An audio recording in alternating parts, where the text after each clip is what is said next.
আজকে অনুষ্ঠিত চট্টগ্রাম বোর্ডের বাংলা প্রথম পত্রের এমসিকিউ কোশ্চেনের সমাধান। এখানে আপনাদের জন্য প্রথম কোশ্চেন যেটা ছিল সেটা হচ্ছে যে মাসি-পিসি গল্পে আল্লাদির দিকে কে ছলছল চোখে তাকায়? এটা হচ্ছে রায়হান।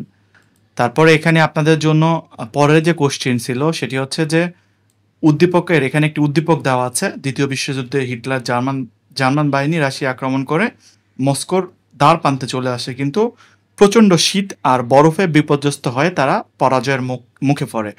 এর আলোকে এখানে সেকেন্ড কোশ্চেন নেওয়া হয়েছে। সেকেন্ড কোশ্চেনে এখানে বলা হয়েছে যে উদ্দীপকের জার্মান বাহিনীর প্রচণ্ড শীত আর বরফে বিপর্যস্ত হওয়া রেইনকোট গল্পের মুক্তিযুদ্ধকালীন বাংলাদেশের কোন ঋতুর কথা মনে করিয়ে দেয়? এখানে মনসুন, বা যেটা আপনাকে এখানে ইংরেজিতে লিখেছে। তারপরে এখানে ৩ নাম্বার কোশ্চেনে যেটা বলা হয়েছে যে উপযুক্ত ঋতু রেইনকোট গল্পে কিভাবে জেনারেলের ভূমিকায় অবতীর্ণ হয়েছিল? ৩ নাম্বারের ক অর্থাৎ শত্রুকে বিপজ্জনক পরিস্থিতিতে ঠেলে দিয়ে। ৪ নাম্বারে বলা হয়েছে যে বিদ্রোহী কবিতাটি কবির কোন কাব্যগ্রন্থ থেকে নেওয়া হয়েছে? বিদ্রোহী কবিতাটি অগ্নিবীণা কাব্যগ্রন্থ থেকে নেওয়া হয়েছে। অগ্নিবীণাতে মোট ১২টি কাব্যগ্রন্থ রয়েছে, তার মধ্যে সেকেন্ড নাম্বার হচ্ছে বিদ্রোহী। তারপরে এখানে ৫ নাম্বারে বলা হয়েছে যে বিদ্রোহী কবিতার কোন চরণে কবির কোমল হৃদয়ের পরিচয় পাওয়া যায়? ৫-এর গ নাম্বার আমি পথিক কবির গভীর রাগিনী। তারপর এখানে আরেকটা উদ্দীপক দেওয়া আছে যে মাহতাব সাহেব জীবনদশায় তার সারা জীবনের উপার্জন দিয়ে নিজ এলাকায় স্কুল, কলেজ, দাতব্য চিকিৎসালয় সহ নানা সেবামূলক প্রতিষ্ঠান গড়ে তোলেন। অনেক বছর পূর্বে তার মৃত্যু হলেও এখনও তার গড়া প্রতিষ্ঠানগুলো মানব কল্যাণে অনন্য ভূমিকা রেখে যাচ্ছে। এর আলোকে ৬ নম্বরের কোশ্চেন আনসার করতে বলেছে। ৬ নম্বরে বলেছে উদ্দীপকের মাহতাব সাহেবের কীর্তি সোনার তরী কবিতায় কিসের সঙ্গে তুলনীয়? এখানে সোনার ধানের কথা বলা হয়েছে, অর্থাৎ ৬-এর ঘ নাম্বার।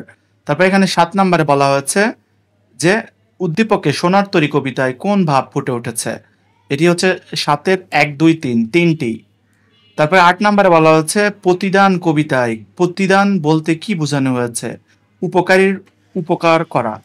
৮-এর ঘ।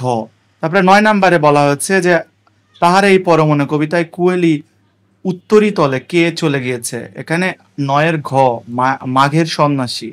১০ নম্বরে বলা হচ্ছে তাহার এই পরমনে কবিতায় বসন্তের আগমন সত্ত্বেও কবি নীরব কেন? ১০-এর খ ব্যক্তিগত গভীর শূন্যতার কারণে। তারপরে ১১ নম্বরে বলা হচ্ছে যে আমি কিংবদন্তির কথা বলছি কবিতায় কবির পূর্বপুরুষের পিঠে রক্ত জবার মতো ক্ষত ছিল কেন? ১১-র গ কৃতদাস ছিলেন বলে। তারপরে এখানে আরেকটা উদ্দীপক দেওয়া আছে যেটার আলোকে ১২ এবং ১৩ নম্বর প্রশ্নের উত্তর দিতে বলা হচ্ছে। জীবন আবেগ রুধিতে না পারি যারা উদিত শির লঙ্ঘিতে গেলে হিমালয় গেল সুধিতে সিন্ধু নীর। এখানে ১২ নম্বরে বলা হচ্ছে উদ্দীপকের সঙ্গে ১৮ বছর বয়স কবিতার সাদৃশ্যপূর্ণ চরণ কোনটি? ১৮ বছর বয়স যে দুর্বার পথে প্রান্তরে ছুটায় বহু তুফান। তারপরে এখানে ১৩ নম্বরে বলা হচ্ছে যে উদ্দীপকে ১৮ বছর বয়স কবিতার কোন ভাবটি প্রকাশিত হয়েছে? গতিশীলতা।